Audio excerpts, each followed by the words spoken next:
cho em nha. Dưới sự dẫn dắt của lực lượng Sony. Ơi bao giờ anh cái bạn đấy. Không thể thiếu vào phòng. Một thằng đầu đen đen, một thằng da đen. Thằng cái gì nhỉ? Thằng số 2 ấy. Thằng số gì? Nó bên nó lẩu nữa. Đấy. Còn nó chỉ hơn gì rồi. Còn nó chỉ quay on rồi. Nó chỉ ok. Để bông vàng kèo nó chỉ nhậu có cây thía khoai tây thía chỉ lực cốc nón chế đó chỉ tao uống chỉ bí sữa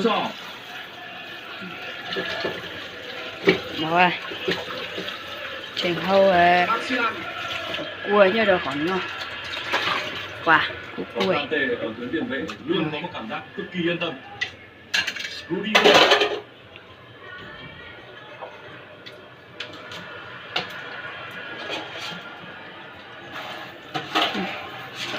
y pia rau như đồ hòn nò thì đâu thì tớ lo ra xí mà thay nó chế bên mẹ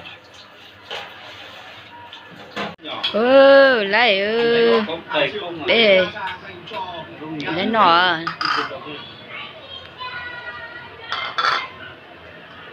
nọ nữa nó lẩu Ngồi đi. Ở đây. Đây chị à? Mấy kiện nhá. Người đấy. Ăn lẩu không cả nhà. Vâng, mình đi vắng nhà rồi. Ồ, thế này thôi cháu uống ít thôi. Không, em uống ít thôi.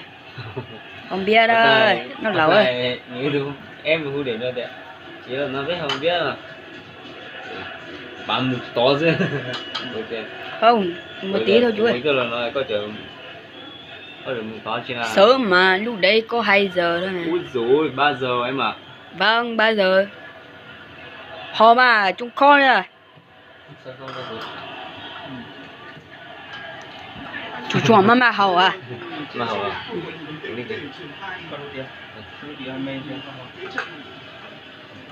Khỏe nha. Chúc mừng 20 tháng 10 nhá.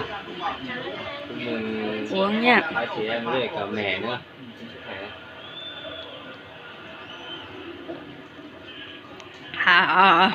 Dưa đi ơi. mọi lần gương mặt cực kỳ lạnh lùng. Tục rồi. Những cái ôm của Mourinho và Martial điều không xảy ra quá nhiều kể từ đầu mùa.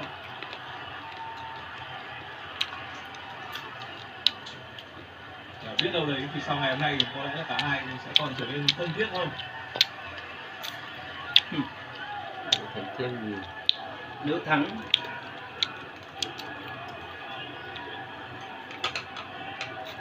Phá ra.